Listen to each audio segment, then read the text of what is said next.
Eat, Drink, DFW from the Dallas Morning News is made possible by Central Market. Hey, North Texas food fans, it's time for another episode of Eat, Drink, DFW from the Dallas Morning News. Every week, our food staff loves to dig into the local restaurant scene, talk about food and drink trends, and those things that make North Texas, North Texas. This is Anna Butler. I'm the News' food and events editor. This week, we're catching up on a few local restaurant openings from Dallas to Fort Worth. So stick around. You won't want to miss this. Central Market is really into food. Like when we say cheese, it's in 12 languages into food. Butchers, bakers, and sushi roll makers into food. We're talking so obsessive about quality you can shop blindfolded into food. Central Market is really into food. If you are too, then let us turn your shopping list into a treasure map. Get inspired, get adventurous, or just get a chef-made dinner when you've got more taste buds than time. No place makes every meal more amazing like Central Market. Really into food. Shop now at centralmarket.com.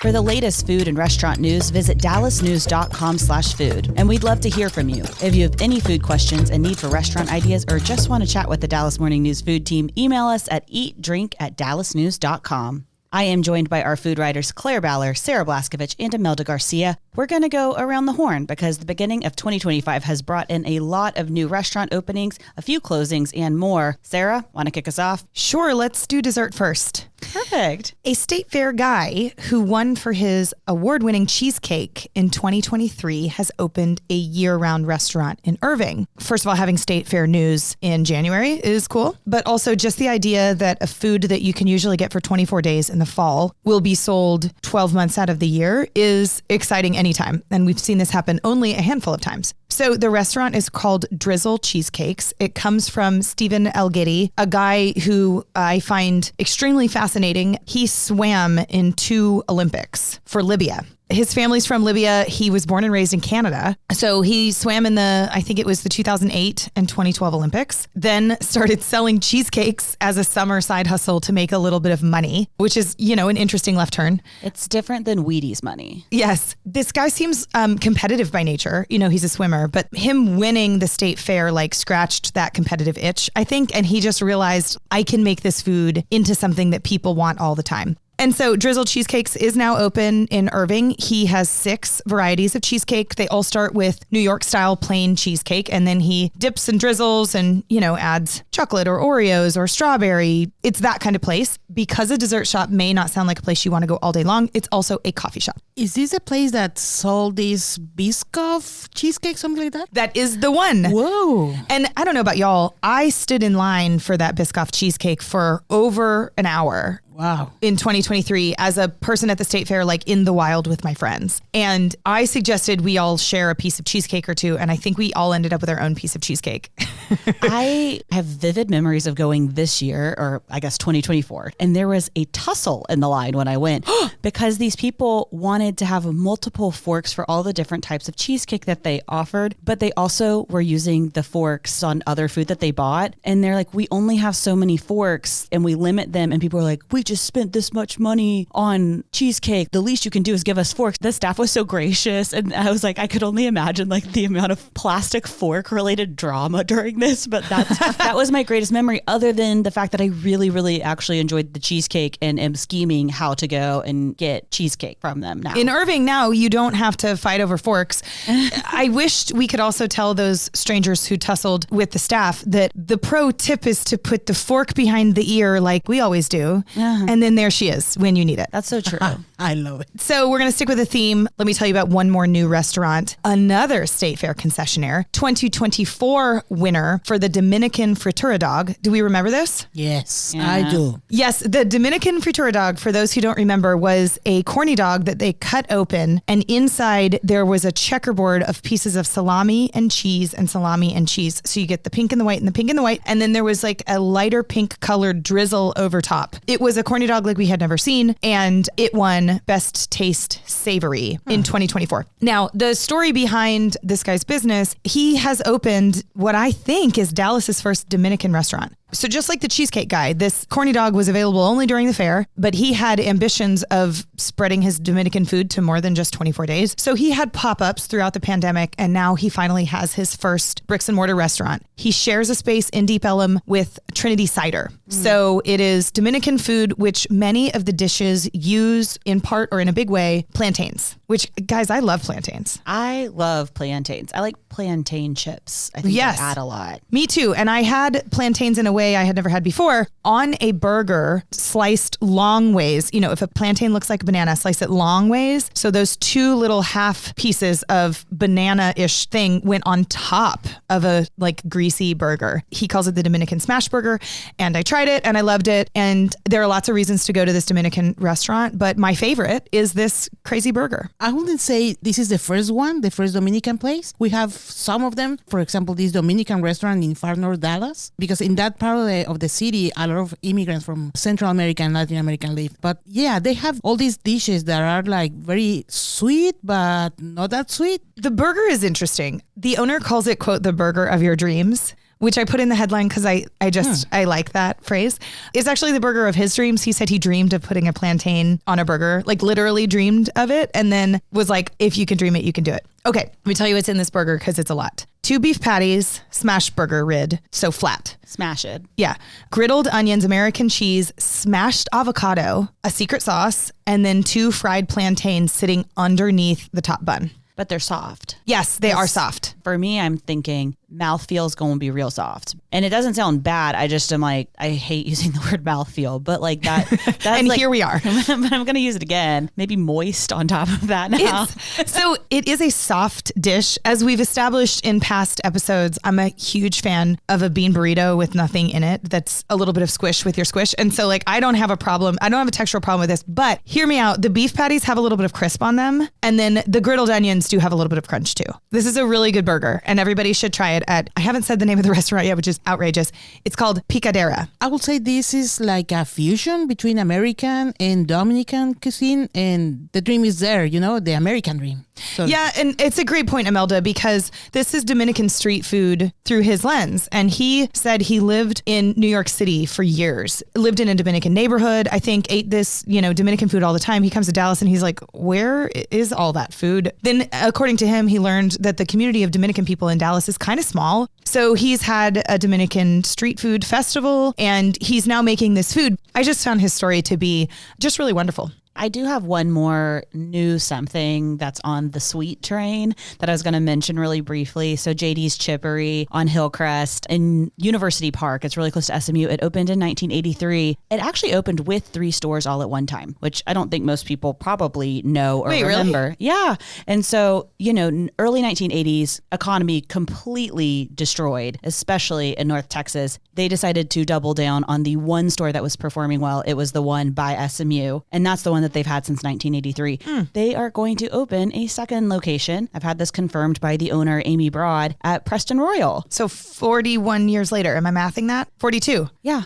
And Amy just took over ownership of it about 3 years ago. It's been family owned that entire time, which I just think is really special. I am a cookie connoisseur. I enjoy a JD's cookie. I think that this is going to be really fun. And I just love seeing a small business thrive. And again, where is it? It will be at Preston Royal Village. So it's where Royal China is probably the best descriptor of that. Of course. And if I go, what should I order? You can get muffins and cookies. So it's mainly known for muffins and cookies. They have fountain sodas and things like that, which I've seen blowing up on Instagram where they're like, you can find the best fountain soda at this little... And I'm like, it's been around for a really long time. I like the semi-sweet chocolate chip cookie, though. They're $1.50. Everything is still very affordable at JD's, which is remarkable nowadays. Muffins, I love the walnutty a lot. Is that the name? It's called walnutty.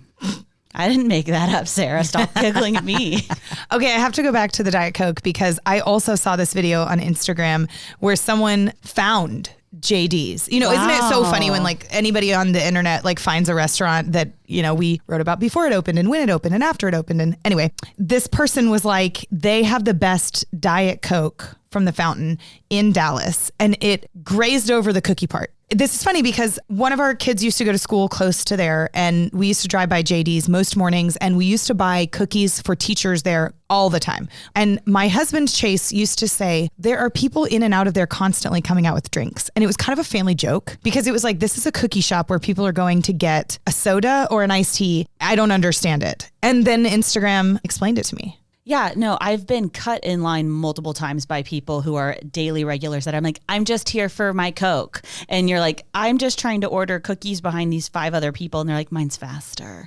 I don't know. I feel like they need like a fast lane for those people. Except the cookie shop inside is like 20 square feet. The new one is 1,300 and will actually have seating, which it was like very, very funny because Amy was like, this is everything that my father stood to get in a funny way where she was like, we don't need places for them to linger. They're in and out for stuff like this. And she's like, this is actually going to be a little bit different than that, but I think it's going to work. And so much of this is about honoring what her parents built. And it's like a very sweet story. And I'm excited that we get to tell part of it. It's on dallasnews.com/food. I have another news for somebody that was born in 1983 also. And this is Los Vaqueros in Fort Worth. So they just changed locations. They downsized a little bit. They were in this big building of 34,000 square feet. And now they're going to Really? Whoa. Yeah. And now they're going to be in this 8,000 square feet. Which is still a substantively sized restaurant. That's pretty big. The reason for this was they sold the old building, but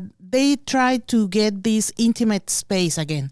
Vicky Cisneros, the president of the company, told me that they have diners dining there for over 4 years. So they want to talk to them and know them and get this family ambience that they always had. So I don't know, guys, have you ever been there? I have. I know the family that owns it. And I've been to a wedding there inside of the 34,000 square feet. It's lovely. Is anything changing about the menu or is that staying the same? No, it's the same menu. It's a Tex-Mex cuisine. By the way, they are located in the Stockyards Exhibits building. Right by Billy Bob's. Yeah, that's correct. And it's just such a cooler district down there than it was. You know, the last 5 years have seen such a dramatic change in the Fort Worth Stockyards. I remember going to the Stockyards when I was a kid and being like, I don't get it. You know, and the Stockyards of today has a fancy hotel and boot makers and hat makers and bars and fancy restaurants. And now Los Vaqueros. And I think that's the place where you take your visitors, you know. Every time that I have visitors from Mexico or any other place, I'm going to take them to the Stockyards. Yeah, there's a lot of free stuff to do. I think that's one of my favorite parts about it is you can take someone to a cattle drive. You can also just walk in and out of the stores along Mule Alley. It's a very easy bite-sized way for the people who think our lives involve us riding horses to work every day. Claire, you've been talking with restaurateurs about what could change in the restaurant industry under the Trump administration, a little bit different than restaurant openings. But what have you heard from people so far? I mean, it's inauguration week. There are a lot of thoughts and feelings around all of this, but from what I've heard from restaurateurs, there are 3 main things that people are paying attention to right now.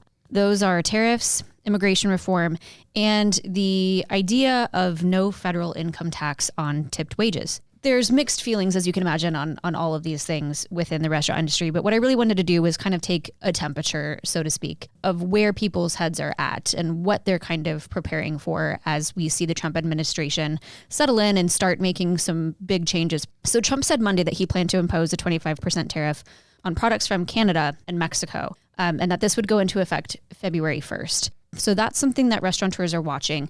The thing that I heard people talk about the most was avocados. Avocados are very much on people's minds. If you have a 25% tariff on imported goods from Mexico, what does that mean for our guacamole and such here in Texas? Which is such a good question. This is important. Right. I was going to say, on top of that, I would think like tequila and mezcal. This Tex-Mex that we're talking about with Imelda and like the new Los Vaqueros. I mean, I don't know. I just think about menu pricing and how difficult that is to back into, let alone backing into it when it's a tentative. So how do you even forecast what your finances are going to be 6 months from now? And that's why I was excited that you were looking into this because it's such a real business impact for people who do this every day. It definitely is. And it very much is on restaurateurs and chefs' minds. It's hard because they don't know exactly what will happen, but what they do know is they've been through this before. They've had similar market pressures and market changes, and so they feel confident in how to adjust and adapt. And at the end of the day, what everyone told me is that if there are tariffs put in place and they're sustained and prices go up, it would mean a few dollar increase on some things that would land on the consumer. That's what restaurants have to do in order to survive. But frankly, none of them were too concerned about it. There might be goods, especially seafood things, that could be impacted that they might have to adjust and alternatively source or swap out menu items. But they all seemed pretty confident in being able to handle that type of change. What I also heard from restaurateurs were their thoughts on what could happen if there is no federal income tax on tipped wages. That, of course, would really change things in the restaurant industry, and they're very split opinions on this one. I spoke with the owner of Tatsu Dallas, who said, in his opinion, it would be the worst possible thing for the restaurant industry. He said he thinks it could lead to restaurants paying their tipped employees less than they already do, and would likely be an incentive for customers to tip less than they do, which he says nobody needs. So there would not be a federal income tax on tipped wages, which means what? That means your servers in the restaurant industry, anyone who's receiving tips, would not be paying taxes on those tips. They're supposed to be reporting them at this point. If you receive over a certain amount of something, you should be reporting it on your taxes. It's one of those things where it's like there's kind of this weird murky area where I do think on paper, it sounds like it could be a great thing for people to not owe money on those things. However, I do think that's a very salient point that suddenly people might start paying their employees less, or guests might stop tipping as much because of that piece of it. So Because does that they 20% suddenly become 15%? You suggest that people would stop tipping less, or that employers would stop paying less because they think these servers are getting to keep more. Yes. That is what I've heard from Okay, restaurateurs. that is a couple of left turns for me. And this is just my opinion, but like you tip somebody based, on what you think is a fair tip, not on what you think they're doing or not doing with that money. I already think though that there's so much ignorance around how that works though with people getting paid. For instance, if I have the option when you're getting to tap out on the little screen yourself, typically they give you the options of 20%, 22%, and 25%. And people are like 22% so random. There's typically about a 2% credit card fee. So I always tip 22% because 20% means less. I also spoke with Emily Williams-Knight, who's the president and CEO of the Texas Restaurant Association. Now, something to know about them, they are an organization that has been working with Senator Ted Cruz on this proposed policy since the beginning. So she, unsurprisingly, thinks that this could be a really good change for the industry. We've seen a lot of people leave the restaurant industry, especially tipped workers, post-pandemic, and this might be incentive for people to come back if they are able to make more money than they previously were able to. But she did say that the concerns surrounding this proposed policy are valid. It's uncharted territory and no one really knows how it could play out. And last thing that I heard from restaurateurs is obviously the matter of immigration reform, specifically with mass deportations, which Trump has promised. Undoubtedly, it will impact the restaurant industry if we do see something like mass deportations take place. 22% of the state's food service workforce is made up of immigrants. It also would probably impact what we see in terms of construction of new restaurant concepts. So it's one of those things that people are just watching. There's an interesting tension there if we had a lack of employees and then we also had something repealed around federal taxes on tipping. All of these things are big questions that people in the restaurant industry have. So it's a really fascinating time. You can read more about all of these topics by visiting dallasnews.com/food. We're going to take a short break, and when we come back, we're going to hear from one of our listeners that has a question baked right into some cooking tips. That's up next. Central Market is really into food, like fish flown in so fresh it still has jet lag into food. Our sourdough starter has been around since grunge was a thing into food. We're talking more prime cuts than a greatest hits album into food. Central Market is really into food. If you are too, then we're the HQ for you, whether you're a make every recipe in the cookbook foodie or a my favorite recipe is reheat type who just digs the delectable. No place makes every day more delicious like Central Market. Really into food. Shop now at centralmarket.com. Welcome back. We are about to hear from a listener who has a question for us. But as a reminder, if you also have a question for the Dallas Morning News food team, you can reach out to us at eatdrink@dallasnews.com. Hey, Eat Drink DFW podcast team. My name is Dave Mills and I live in Dallas. One of the things I love about your podcast is that I get a lot of great tips on where to eat and how to cook. I wanted to share a tip of my own.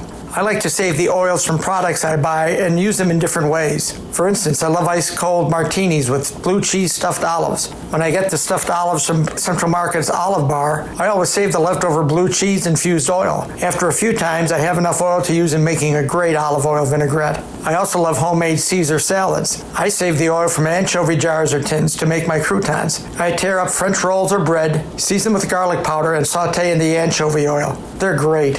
Finally, being a Southside Chicago boy, I love hot giardiniera. I use the leftover giardiniera oil when I cook Italian sausage or meatballs, and they get extra spicy. I'd love to hear your tips. Love the podcast. First of all, Dave, thanks for reaching out. I absolutely love the leftover olive oil trick. I personally love to do this with the grilled artichoke oil you can get it at Central Market in this same olive bar section that you're talking about. There's also a Trader Joe's one, and it's something that I like to infuse into things like jasmine rice, and it adds just a little je ne sais quoi. It builds the flavor. It's just a nice base. One of my other things is to bake bacon, not to do it in a skillet. One, it's far more consistent. Two, it's a really easy means to actually save the bacon fat. And I like to use bacon fat in a biscuit or something for a more complex flavor, an interesting crust. And I just feel like that's really exciting to do. But okay, everybody, what are your cooking tips? I like to put a wooden spoon in top of a pot where pasta is boiling, because when all that white foam is rising from the boil, it doesn't spill with the wooden spoon. I don't know why, but it works. That's one of my favorite things, because in culinary school, I did that once. And one of my chef professors who'd been working for 40 years in the industry was like, what are you doing? And he'd never seen it before. You have to do it before it starts boiling over. Yeah. You can't do it during. I don't know why it works. Yeah, I don't know why, but it works. I mean, it's amazing. I like also to preserve herbs in ice cubes, and they are fresh when you use it. Also, I like to freeze some wine in these cubes, because in the summer, I love cold wine. I know somebody will hate me for this. No, that's brilliant, because then you're not watering down your wine. Yeah, that's right. As long as you remember what wine you froze, I know, yeah, so that you're adding it to the same glass of wine. That's correct. Yeah, that's right. So I have a few things that I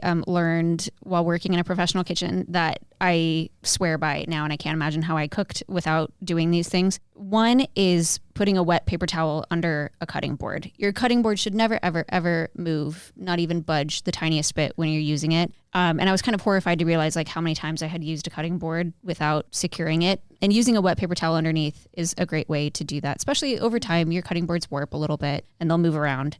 So that's one for me. Another is I always like to use a discard bowl. One, it saves trips to the trash can when you're peeling and chopping stuff. And it keeps your station clean. So that's something, especially when I'm doing like Thanksgiving dinner or something like that, do not cook without having a discard bowl. Another thing for me is I think everyone should have a serrated utility knife. I pretty much now only use two knives in my kitchen. One is a super sharp chef's knife, classic chef's knife, and the other is a serrated utility knife. When I was working in a kitchen, these knives were super coveted and people would show up early to hide them so that they could use them for their prep for the day. And I quickly came to understand why. And so now I have my kitchen stocked with several of them, and it's probably the thing that I use the most. What are you chopping with those? Anything that has a harder exterior with a softer interior, fruit especially, it just makes a cleaner cut. Like I can't imagine now cutting an orange or anything like that without one of these knives. Sarah, what are your cooking tips? Well, I've never worked in a professional kitchen and won't. So, this is from a home cook. We make pesto a lot at home, and I love pesto because you can make it with so many different greens. It's kind of one way we clean out that drawer in the fridge, and we know that it'll always taste about the same if you're using the same formula, of some greens, a nut of some kind, of course, olive oil, and then you don't have to put cheese in your pesto, but I really like it. But my kids love pesto, and we use it on a lot of things. So weeknights, I'll boil some pasta and toss the pesto in there, and the kids will happily feast on that. If we have, leftover Italian sausage from the breakfast we made the day before, maybe you toss that in too. I will spread pesto inside of a sandwich. It just has so many uses. I'll put it on the side of a nicely cooked piece of chicken or steak, just a little something to dip it into. I love like a pesto or a chimichurri, and I find that it's one of those healthy-ish sauces that keeps for a while in the fridge and is super easy to make in a food processor. And you could use Dave's leftover olive oil trick for that. We could. And I just want to add, Dave, you're the best. It's so cool that you sent us these tips and you inspired a whole section on the Eat, Drink, DFW podcast. Now, Julie, you have a tip, right? So my tip is once a week buying a loaf of fresh sourdough that's sliced, because you can do anything with it. Like you could put anything on it and make a meal. You can put butter and chocolate sprinkles and make dessert. You can cut it up and make croutons and elevate your salad and soup. Like we get one every single week and it's gone usually by Wednesday. And it's always a good idea every now and then to buy two and throw one in the freezer. So if it's already sliced, then you can just pull out a frozen slice and toast up in the toaster and you have like a fresh piece of sourdough that you can do anything with. Like we'll make a full meal out of sourdough with cheese and olives and salami every now and then. It's perfect. So easy too. And better yet, I do think that can work for really small households of like one or two people too, because you can buy half loaves at places now. Julie, I like your tip of sliced sourdough too. When you said that, it just occurred to me, like, I don't like to cut a slice of bread from a loaf. And I clearly am not a bread baker myself. We've been through my roll conundrum. So like sliced. And we would love to hear from you. More questions like those from Dave. You can reach out to us to share your food, thoughts, and questions by emailing us at eatdrink@dallasnews.com. And don't forget to visit dallasnews.com/food to keep up with all of our work. This show is produced by Julie Fisk. To catch up on every episode of this show and hear more from our newsroom, just follow the Dallas Morning News wherever you get your podcasts. And if you like what you hear, please rate the show and leave a review. Find links to all of our work at dallasnews.com/listen. You'll also find a special membership offer there. For the news, I'm Anna Butler. We appreciate you tuning in, and we'll see you all next week. Eat, Drink, DFW from the Dallas Morning News is made possible by Central Market.